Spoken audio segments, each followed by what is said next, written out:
Back से नेक की marking की थी मैंने, तो मैंने नेक से उतना ही नीचे लिया था, तो अभी लुक भी बिल्कुल उतना ही नीचे आ रहा है। बैक की जो मेरी गुड मॉर्निंग एवरीवन, कैसे हैं आप सब? आई होप मस्त होंगे। सो गाइस, आपकी दुआ से मैं भी एकदम मस्त हूँ। और आज हमारी मैम का होने वाला है प्रिंसेस कट कुर्ती का फाइनल लुक, जो मैम ने बनाई थी। और मेरी अभी नहीं बनी है क्योंकि मैंने जो फैब्रिक डिसाइड किया था तो वो थोड़ा सा कॉटन में है, तो उसका लुक थोड़ा सा अच्छा नहीं आएगा। मैं उसकी बनाने वाली थी, तो मैंने सोचा उसकी शॉर्ट कुर्ती बना लेती। और एक दीदी फैब्रिक लेके आई थी, तो वो मुझे बहुत पसंद आया, तो मैं उसकी अपनी प्रिंसेस कट जैसा मैम ने बनाया है वैसा बनाऊंगी। तो मैं बहुत ज्यादा एक्साइटेड हूँ क्योंकि ये मेरी फेवरेट कुर्ती है, प्रिंसेस कट कुर्ती।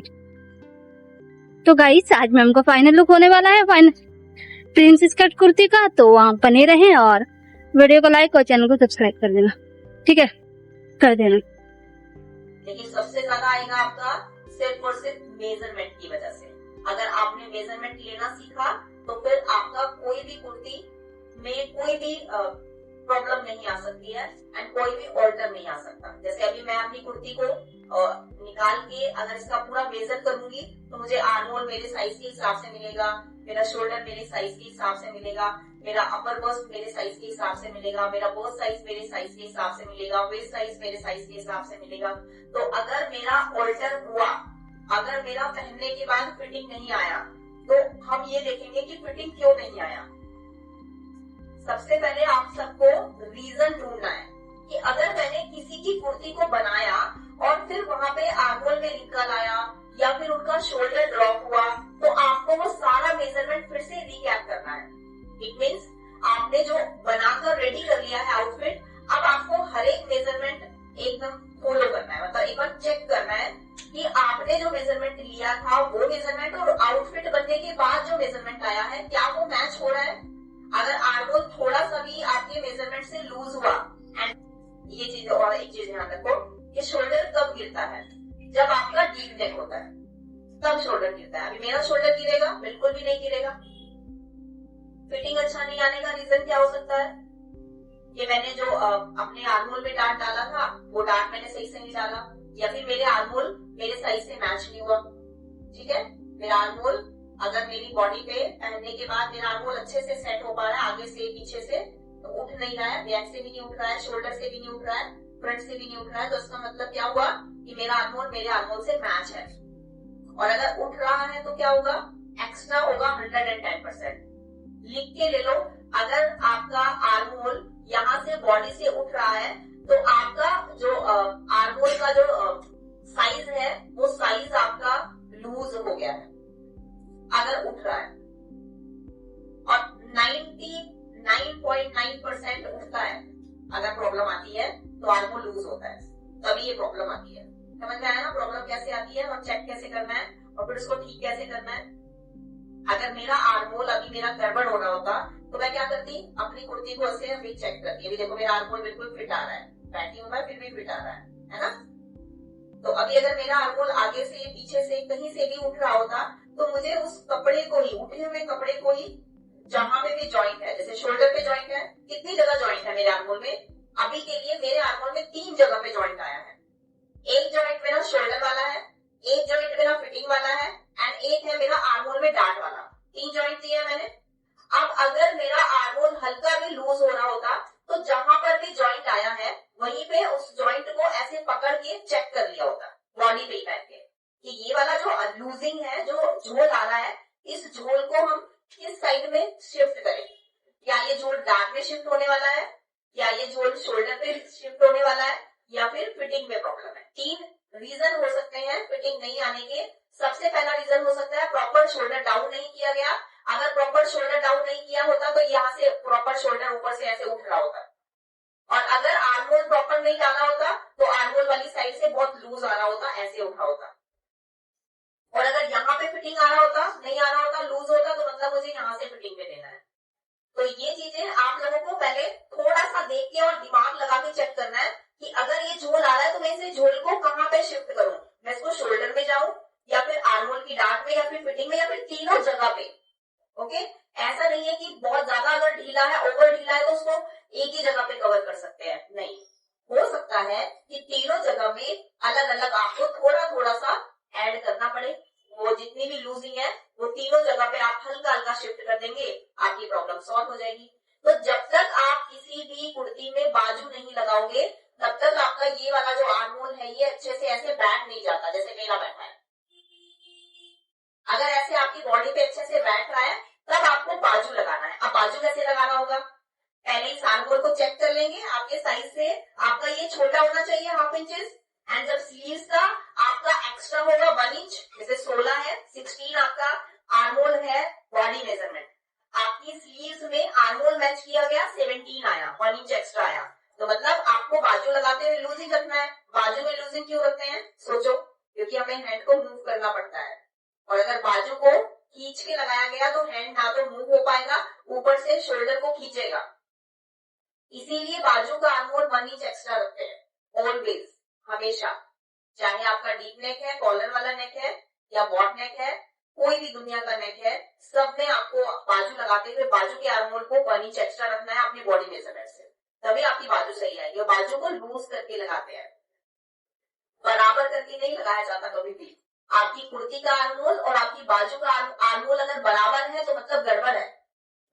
आपकी कुर्ती का आर्म होल छोटा और आपकी ब्लाउज बाजू का आर्म होल बड़ा होना चाहिए, तब दोनों को मैच करना है। तो जब अटैच करोगे, एक कपड़े को खींचोगे, एक को ढीला करोगे, बराबर हो जाएगा, शोल्डर गिरने की प्रॉब्लम सॉल्व हो जाएगी। देखो यहाँ पे रिंकल क्यों आता है, क्योंकि ये लूज होता है। अभी हम इसको पहले से ही टाइट करके रखेंगे और बाजू लगाते हुए यहाँ पे खिंचाव देंगे, खींचेंगे, तो यहाँ का रिंकल क्लीन हो गया, एंड बाजू में हल्का हल्का लूजिंग देंगे तो फ्लेक्सिबल हो गया। बस वेरी सिंपल, ये टेक्निक फॉलो करनी है। कभी भी लाइफ में प्रॉब्लम नहीं आ सकती, नेवर, सवाल ही पैदा नहीं होता कि आ जाए, क्योंकि आप सारी टेक्निक्स को फॉलो कर रहे हो। मैं यहाँ पे देखती हूँ बाजू लगाने का, और अगर आपने बाजू को सही से लगाया नहीं ना, एक नजर में आप बता सकते हो, मैं बता सकती हूँ। कोई भी बड़े से बड़ा अगर टेलर मास्टर भी होगा ना, मैं उसकी सारी गलतियां पकड़ सकती हूँ अगर वो मेरे सामने आउटफिट पहन के खड़ा है तो। कोई भी ड्रेस हो, इसमें ये गलती हुई है, इसकी वजह से ही हुई है। मैं खुद ही अपनी गलतियां पकड़ लेती हूँ। जब मैं खुद अपनी गलती पकड़ने में माहिर हूँ, मुझे पता है मेरी गलती हुई है और मेरी गलती क्यों हुई है, मैंने क्या किया है ऐसा। जब मुझे अपनी गलतियों के बारे में पता है, मुझे सामने वाले के बारे में पता है, और वो चीजें कब होती है, जब आप उन सब चीजों को ध्यान में रखते हो। जब आप काम करोगे और इन सब चीजों को नोटिस करोगे तब ऐसा होगा। जैसे कपड़े पर आपने फ्यूजिंग लगाया एंड आपकी फ्यूजिंग में बबल्स आ रहे हैं, तो 2 चीजें हो सकती है, या तो कपड़ा ही खराब है या फिर फ्यूजिंग ही खराब है, और तीसरा या तो लगाने वाला ही खराब है। समझ रहे हो?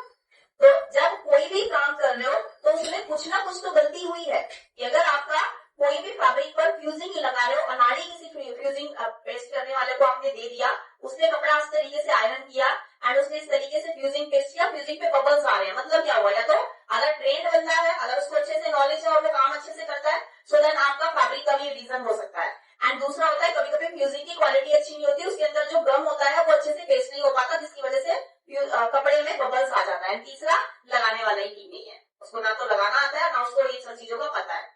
जैसे कई बार हम ड्रेसेस को देखते हैं और ड्रेसेस देख के वो हमें मजा नहीं आता, तो 2 चीजें होती है, या तो बनाने वाले ने सही फैब्रिक सेलेक्ट नहीं किया, डिजाइन अच्छा था, फैब्रिक सेलेक्ट नहीं किया अच्छे से। और जब फैब्रिक, हमारे साथ भी होता है, मेरे साथ भी होता है, जब मैं कभी कभी क्लास में जल्दीबाजी में कोई भी फैब्रिक उठा लेती हूँ, मेरे पास टाइम नहीं होता, तो कोई भी फैब्रिक से हम कुछ भी चीजें बनाएंगे तो आउटकम वो ऐसा नहीं आएगा जैसा आना चाहिए। तो फैब्रिक बहुत ज्यादा इंपॉर्टेंट है जब आप कोई भी ड्रेस बना रहे हो। किसी भी ड्रेस को बनाने से पहले सबसे पहले डिजाइन के अकॉर्डिंग फैब्रिक सेलेक्ट करना होता है, एंड फैब्रिक सेलेक्ट करोगे उसके अकॉर्डिंग आप फिर आगे का प्रोसेस करोगे। चलो अब हम आपको इस कुर्ती का फाइनल लुक दिखाने वाले हैं, एंड उसके बाद हम आपको शर्ट कॉलर कुर्ती का मेजरमेंट लेकर फिर मार्किंग करेंगे। आपको पता है जब बैक से नेक की मार्किंग की थी मैंने, तो मैंने नेक से उतना ही नीचे लिया था, तो अभी लुक भी बिल्कुल उतना ही नीचे आ रहा है। बैक की जो मेरी कॉलर की ये पट्टी है, बिल्कुल मेरे बॉडी के चारों तरफ से, गर्दन के चारों तरफ से एकदम परफेक्ट बैठा है, कहीं से भी मेरा कॉलर उठ नहीं रहा है। ये इसलिए हुआ है क्योंकि हमने सारी चीजें मेजरमेंट लेके की है। हमने नेक का मेजरमेंट लिया, फिर हमने चॉइस को देखा, हमारी क्या चॉइस है। हम अगर किसी को भी सर्वाइकल की प्रॉब्लम है तो ये कॉलर बहुत अच्छे से बैठेगा, बहुत अच्छे से बैठेगा। एंड अगर उनका शोल्डर बहुत ज्यादा डाउन है, उनकी हर बार कॉलर गिरता है, उनका शोल्डर गिरता है, तो फिर उनके लिए ये बहुत परफेक्ट है, क्योंकि ये पीछे से गर्दन पे एकदम पैक करके नहीं आ रहा है, बहुत गैप है, तो ये कॉलर एकदम परफेक्ट बैठेगा। एंड आर्मोल वाला भी हमने जो डार्ट डाला है, जो प्रिंसेस का डार्ट डाला है, वो भी एकदम परफेक्ट दिया है ना, उतना ही यूजिंग आया है इसमें, समझ रहे हो। एंड पॉकेट पर अब अगर हम ब्लैक कलर की पट्टी लगाते तो बहुत अच्छा आता, तो ये हमारी जो पॉकेट है ये हाईलाइट होती, लेकिन अभी हमने ब्लैक पट्टी बाद में सोचा, बाद में देखा, बाद में ध्यान दिया, है ना। चलो कोई बात नहीं, बट अच्छा लग रहा है। बैक और मैंने बॉर्डर इसमें जानबूझ के दिया है क्योंकि ये एकदम कॉटन है, वो प्योर कॉटन कपड़ा होता है ना, एकदम प्योर, जो बॉडी पे चिपक जाता है, तो इसलिए मैंने क्या किया, घेरे में ही लगाया, जिसकी वजह से ये नीचे की तरफ जा रहा है, नहीं तो ये क्या होता है, ये चिपक जाता है ऐसे ऊपर की तरफ और फोल्ड नीचे की तरफ नहीं आता। तो बॉर्डर से इसमें बहुत अच्छी ग्रेस आई है। एंड अगर फैब्रिक कम था तो थोड़ा सा हम एक्स्ट्रा फ्लेयर दे भी सकते थे इसमें, फैब्रिक कम है जिसलिए हमारा इतना घेरा है, बट इतना इनफ है, मुझे लगता है ठीक लग रहा है। बस सिर्फ स्लीव्स होता तो और भी ठीक रहता। ओके, तो अब हम कॉलर का जो शर्ट कॉलर होता है वो सीखने वाले हैं। इस बार हमारी जो कुर्ती है वो शर्ट कॉलर है।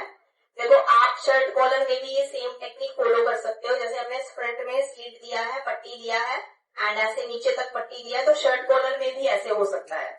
अगर आपको शर्ट कॉलर बनाना है तो यहाँ तक भी ये पट्टी को एंड कर सकते हो, एंड इससे पूरा नीचे तक भी कर सकते हो। किसी भी फैब्रिक से आप बना सकते हो, ये प्योर कॉटन है, आप मिक्स कॉटन ले सकते हो, आप रियॉन ले सकते हो, एंड कोई और भी फैब्रिक ले सकते हो, बट थोड़ा सा फैब्रिक आपको ध्यान देकर सिलेक्ट करना है क्योंकि आप बिगनर हैं। अगर आप बिगनर हैं तो आपको फैब्रिक लेना चाहिए कॉटन में।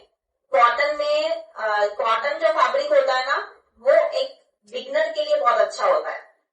जैसे एक फ्रेशर होता है ना, ये कॉटन भी एक फ्रेशर की तरह ही है, इसको बेचारे को जहां बिठा दोगे ये वहीं बैठ जाएगा, है ना। जैसे कोई नया पर्सन आता है, किसी के घर में मेहमान आते हैं, तो जहां बिठाओगे वहीं पे बैठे रहेंगे ना, ऐसे भागेंगे तो नहीं इधर उधर। तो इसीलिए जो कॉटन का फैब्रिक होता है ना, उसको जहां पे सेट करोगे आप वहीं पे सेट होगा। इसीलिए कह रही हूँ कि जितने भी स्टूडेंट बिगनर हैं, उन सभी स्टूडेंट्स को जो भी फैब्रिक लेना है, कॉटन लेना है, उसके अलावा कुछ नहीं लेना। आपने छोटे बच्चे को देखा है ना, जब वो स्टार्टिंग में पेंसिल चलाना सीखता है तो हम उसको पेंसिल देते हैं, पेन नहीं देते ना, डायरेक्ट पेन नहीं देते। क्यों नहीं देते? क्योंकि उससे उसकी राइटिंग अच्छी होगी। ये बिगनर के लिए बहुत अच्छा है।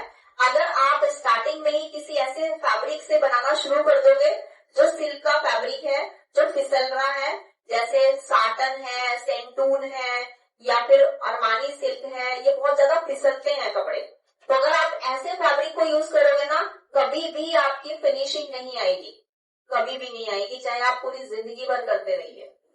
इसीलिए स्टेप बाय स्टेप चलना ही बेहतर होता है। अगर आप बिगनर हैं तो आप कॉटन के कपड़े को कम से कम 3 महीने तक यूज करोगे, स्टार्टिंग के 3 मंथ्स अगर आप बिगनर हैं, एंड 3 मंथ्स के बाद अगर आपने कॉटन के कपड़े को अच्छे से स्टिच करना सीख लिया तो फिर धीरे धीरे आप नेक्स्ट स्टेप पे जाएंगे। सबको टेक्निक फॉलो करनी है अगर उसको अच्छा करना है। अगर आप आलस करोगे, नहीं मेरे पास तो कॉटन नहीं है, खरीदने जाना पड़ेगा, जो मेरे पास है मैं वही यूज कर लेती हूँ, तो फिर रिजल्ट भी वैसा ही आएगा, आलस वाला ही। और अगर आप सोच रहे हैं कि नहीं मेरा रिजल्ट बहुत अलग ही लेवल का आना चाहिए, तो ये सारी टेक्निक्स आपको फॉलो करनी है जो मैं आप लोगों को बता रही हूँ। स्टार्टिंग में बिगनर्स के लिए फैब्रिक बहुत ज्यादा इंपॉर्टेंट है, एंड 2 चीजों पे काम करना है। सबसे पहले आपका मेजरमेंट, एंड सेकंड नंबर पे आता है आपका मार्किंग का फिनिशिंग। 2 चीजें अगर अच्छी हैं तो बहुत अच्छे से आप स्टिचिंग कर लेंगे। दूसरी चीज, अगर आपके पास बेसिक टूल्स ही अच्छे नहीं है, अगर आपके पास स्केल अच्छा नहीं है और स्केल है ही नहीं, तो भी आप मार्किंग अच्छे से नहीं कर सकते। तो सभी स्टूडेंट्स को स्केल लेने हैं, एंड 2 चीजें बहुत इंपॉर्टेंट है। हमारी ये मशीन, अगर मेरी मशीन अच्छी नहीं चलती तो मेरी भी फिनिशिंग नहीं आएगी, फिर आप लोगों की तो बात ही छोड़ दो। अगर मेरी सीजर अच्छी नहीं है तो मैं भी कटिंग अच्छा नहीं कर पाऊंगी, आपकी तो बात ही छोड़ दो। अगर मुझे चॉक बोर्ड मोटा मिल जाए और मैं मार्किंग ऐसे करूं, बिना स्केल की मार्किंग करूं, तो भी मार्किंग इतनी नीट एंड क्लीन अच्छी नहीं होगी, तो फिर और लोग कैसे कर सकते हैं? नहीं हो पाएगा। जब एक एक्सपर्ट से ही नहीं हो सकता है कि मोटा चॉक यूज कर रहे हैं, खराब सा सीजर यूज कर रहे हैं, मशीन भी गटर तो फिर कहाँ से काम होगा। एंड आयरन भी अच्छा नहीं है। तो बेसिक टूल्स होने बहुत जरूरी है, तभी आप एक अच्छे तरीके से काम कर पाओगे। और बहुत लोग जमीन पे काम करते हैं, फ्लोर पे उतना अच्छे से काम नहीं हो पाता है। तो आप कुछ ऐसा सेटअप बनाइए, अपना काउंटर बनवा लीजिए। और अगर काउंटर नहीं बनवा सकते हो तो बेड के ऊपर आप एक वुड का एक फट्टा ले लो, बहुत सस्ता जुगाड़ है। एंड उसके ऊपर अपना सुबह मॉर्निंग में काम खत्म करके, अगर आप हाउस वाइफ हैं, घर बैठ के आराम से काम कर रहे हैं, तो वहां पे आपको एक फैब्रिक, जीन्स का, डेनिम का फैब्रिक लीजिए, उसके ऊपर अच्छे से सेट कर दीजिए एंड उसके ऊपर आप काम करना शुरू करिए। फिर जब शाम को आप काम खत्म कर रहे हैं तो उसको हटा के रख सकते हैं, क्योंकि घर में इतना स्पेस नहीं है, इसीलिए आप ये सब कर रहे हैं। तो जिन लोगों के पास स्पेस नहीं है, क्योंकि मैंने खुद किया है, बेडरूम के अंदर मैंने लकड़ी का फुटफट्टा लिया, फिर उसके ऊपर मैंने काम करना शुरू किया। क्योंकि अगर हम नीचे बैठेंगे, ना हम आयरन अच्छे से कर सकते हैं, ना हम बैठ अच्छे से सकते हैं, तो नीचे बैठ के बिल्कुल भी काम अच्छे से नहीं होता है। बिकॉज ऑफ दैट कि आपने देखा ऑफलाइन में भी हमारे बीच में काउंटर है ना, जब मैं नीचे बैठ के काम नहीं करती हूँ तो मैं अपने स्टूडेंट्स को भी नहीं करने दूंगी। तो मैं मोस्टली यहाँ पे चाहती हूँ कि मतलब इधर स्पेस है, इससे भी बड़ा स्पेस होगा तो मैं काउंटर, मशीन्स, पूरा सेटअप अच्छे से अवेलेबल करके तब मैं अपने स्टूडेंट्स को प्रोवाइड करूंगी, ताकि वो कंफर्टेबल होकर काम करें। जब हम कंफर्टेबल होकर काम करेंगे तभी हम अच्छा रिजल्ट ला पाएंगे। एंड रिजल्ट लाना मतलब नहीं है, रिजल्ट अच्छा लाना मतलब है। आप लोग जितने भी स्टूडेंट्स ने, जितने भी लोगों ने क्लास अटेंड किया है, सिर्फ सिलाई से नहीं किया है कि मुझे सिलाई सीखनी है, वो तो कोई भी सिखा देगा। आपने परफेक्शन के लिए काम करने के लिए, परफेक्शन लाने के लिए यहाँ पे आए हो आप। यहाँ पे आप लोगों ने एडमिशन लिया है, फिनिशिंग के लिए लिया है, फिटिंग के लिए लिया है। और मैं भी ये चाहती हूँ कि मेरे पास जितने भी स्टूडेंट्स आते हैं वो सिर्फ सीखने के पर्पज से नहीं, एक परफेक्ट बनने के पर्पज से आए, ताकि मैं उनको परफेक्ट बना सकूं। तो फिनिशिंग और फिटिंग दोनों चीजें बहुत ज्यादा इंपॉर्टेंट है। अगर कोई भी आउटफिट बना रहे हो उसमें फिनिशिंग नहीं है, ग्रेस नहीं है, तो फिर उसको बनाने से कोई फायदा नहीं है। वाव वाली फीलिंग नहीं आ रही है तो वाव वाली फीलिंग आनी चाहिए कि आप जब भी काम करते जा रहे हो ना, हर काम के अंदर कम से कम दो से तीन कमियां ढूंढो। जैसे मैं अभी कोई भी आउटफिट बनाती हूँ, भले ही मैं बना रही हूँ, अच्छा बना रही हूँ, फिर भी मैं देख रही हूँ कि इसके अंदर और क्या कमी हो सकती है कि और ये अच्छा बने। डिजाइनिंग के पर्पज से नहीं, फिटिंग के पर्पज से, डिजाइनिंग के पर्पज से नहीं, फिटिंग के पर्पज से, कि फिनिशिंग और फिटिंग और कितनी बेहतर हो सकती है। तो कोई भी ड्रेस बनेगा वो फिर बाद में अच्छा ही बनेगा, जब आप स्टार्टिंग से अपने आप को इस तरीके से तैयार कर रहे हो, रेडी कर रहे हो।